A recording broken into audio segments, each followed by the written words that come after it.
Boss, ito mo sa lumalaban na patas para sa pamilya. Kaya nga alam mo, saan ako bumabangon eh. Hindi, okay lang Para sa pamilya ko pala. Boss, may kuwento lang ako saglit, boss, ha?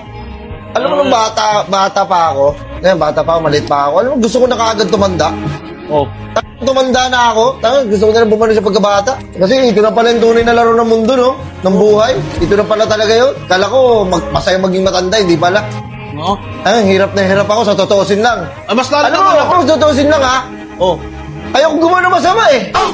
Ayun na. Ayoko! Oo. Oh, tama. Kaya ayoko pa maggulang. Ayun yung tinuro sa akin magulang ko. Huwag kang maging magulang kahit ano mangyari.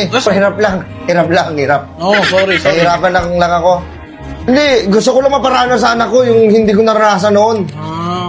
Ako, ito, hanggat maaari, ayoko ipagawa sa kanya to, kaya susumikap lang. Sumikap. Iba pala pag naging ama, no? Oo. Oo. Oh.